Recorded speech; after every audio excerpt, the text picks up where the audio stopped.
Right, after that thoroughly deserved win in Italy, it's back to the Premier League. And we go into this one with at least a grain of newfound confidence.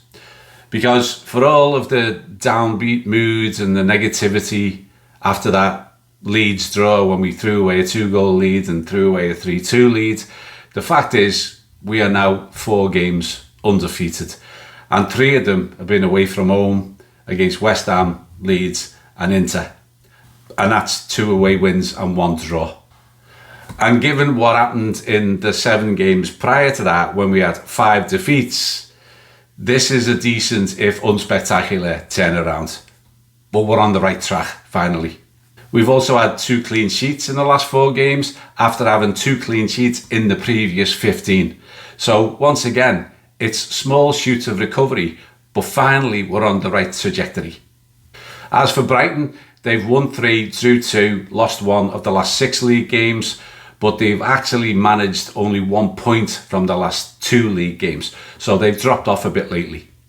And in their draw last week against West Ham, they drew 1-1, and their first shot on target against West Ham was in the 90th minute, which got them the equaliser.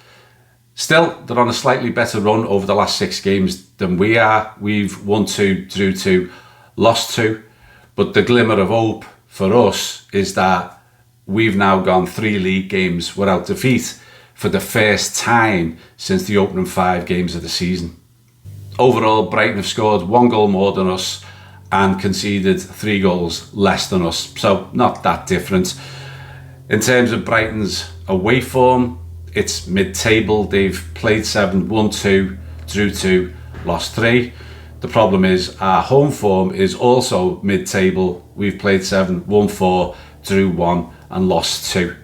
And that includes our last 3 home games, 1 win, 1 draw and 1 defeat. So we've simply got to put this home form right starting this weekend. So I wanted to talk more broadly here about why we've been having such a difficult time of it. And it's all about this formation stuff, which I've talked about several times before, but I want to get into it in a little bit of depth.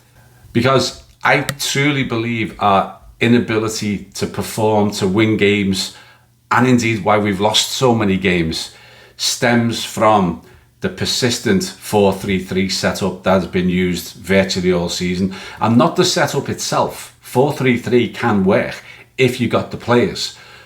But because of the player profile of our squad, we've been playing it without any in-form, pacey, tricky wingers who between them have had a combination of lost form, lost pace, a lack of intensity and a failure to track back.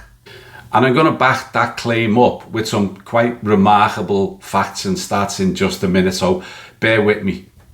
And of course, I'm talking about a front line here that's included almost every week. Cody Gakpo on the left, Mo Salah on the right, and a number 9 in the middle.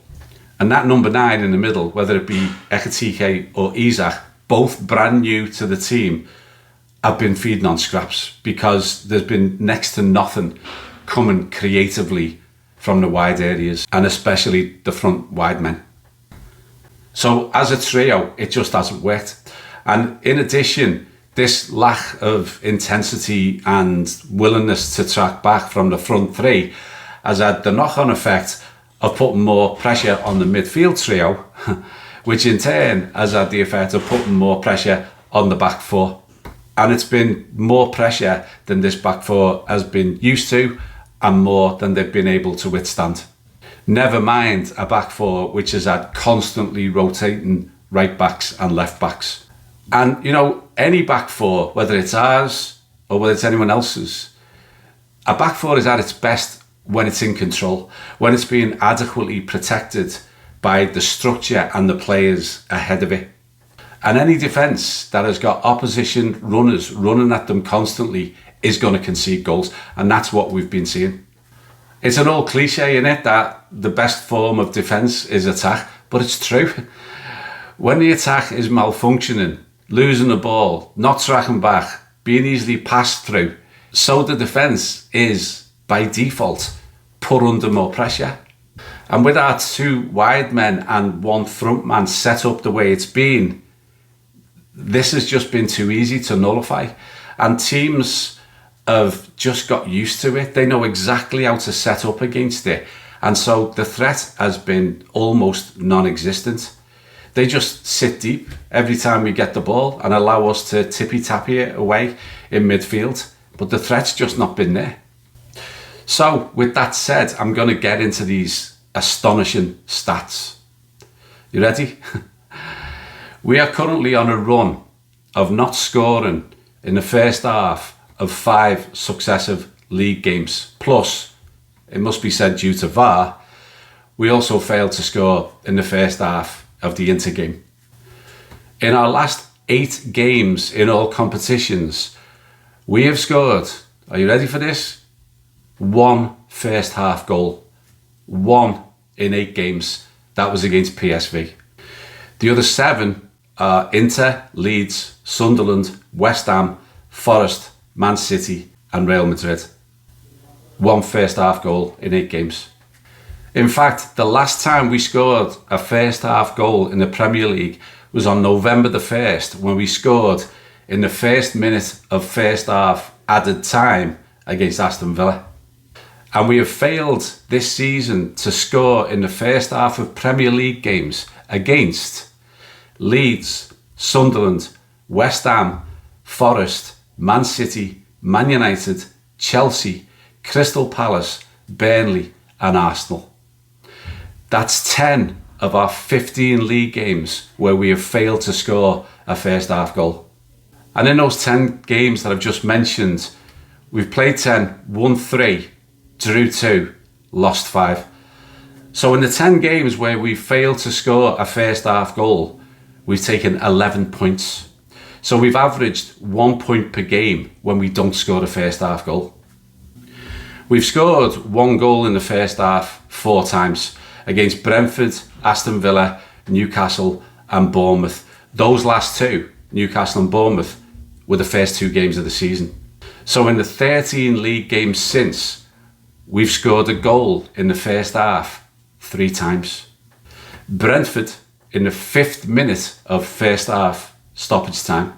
Aston Villa in the 1st minute of first half stoppage time. And Everton. In the 4 games where we have scored a first half goal, we've won 3 and lost 1, 9 points. So we've averaged across the 4 games that we've scored a first half goal 2.25 points per game. We've scored 2 in the first half in only 1 game, Everton, and we won that game as well. So if we don't score in the first half this season, we have a 30% win rate. If we do score 1 goal in the first half, we have a 75% win rate. And when we've scored twice, which has only happened once, it must be said, we have a 100% win rate. But the bottom line of all those stats is that the 4-3-3 setup, which we've been using all season, has not created enough and has not scored enough to win football matches. So a radical change of formation to utilise the strengths and the profile of player that we've got is long overdue, and thankfully we saw it against Inter. And you know, as has been pointed out in the comments thousands of times, and you've said it, I've said it, but we've been doing the same thing over and over and over again and expecting different results, and we haven't got them. We've got the same results because that's what happens when you do the same thing over and over again. So with all that said, finally onto the formation and team selection. Well, my team selection anyway.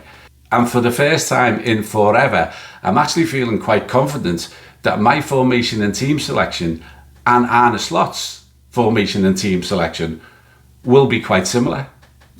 Conor Bradley is of course suspended. Frimpong may or may not be back, but he's been out so long he's not going to start. I think that's a given. As for the front 6, it has to be a midfield diamond with a 2-prong attack. Surely Arne can't go back to 4-3-3, and I'd be absolutely gobsmacked if he does. So, given the players available, here's my team.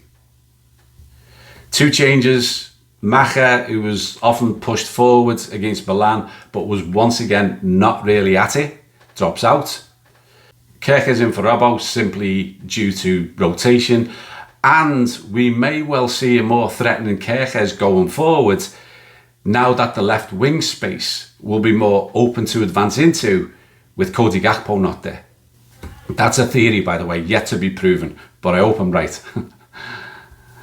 Joe Gomez on the right, overlapping at times to add width on that side as well. And of course, the central two stay the same. But here's where it differs a bit. Wirtz, for me, comes in at the top of the midfield with Szoboszlai and Curtis Jones flanking him. Curtis Jones rewarded because of his top performance against Milan. But it's time to do this week in, week out, Curtis. This is your chance, lad. Let's see that level of consistency from you every week. Okay? You listening? And of course, Ryan Gravenberch at the base of the diamond. Up front, it has to be Ekitike and Isak once again. Give them more time to bond. Chiesa is of course coming back from an illness, but he's unlikely to start because Slot just doesn't start him. But it makes sense to go with Ekitike and Isak in this game. This team is balanced. This team offers creativity and goal threat, and potentially even width coming from the two fullbacks. It offers more legs in the front six, and as we saw in Milan, also offers more protection to the back line. So if Brighton open up against us with this setup, we'll pick them off. And if they decide on a low block, we have Isak and Ekitike running the line, Wirtz and Szoboszlai probing, Jones and Gravenberch adding steel and support, and with Kerkez and Gomez pushed up at the right times in support of all that.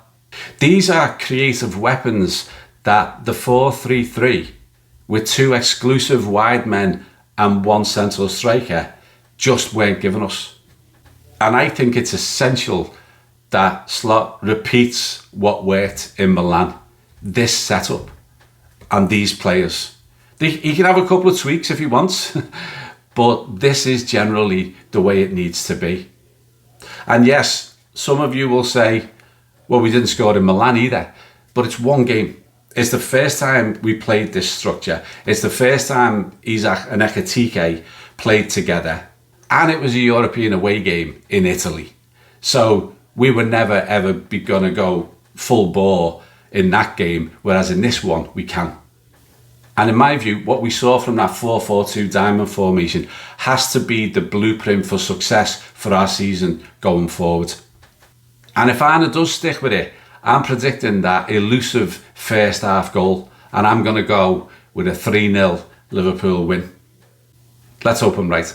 I'll see you after the game. You'll never walk alone. Cheers, ta-ra.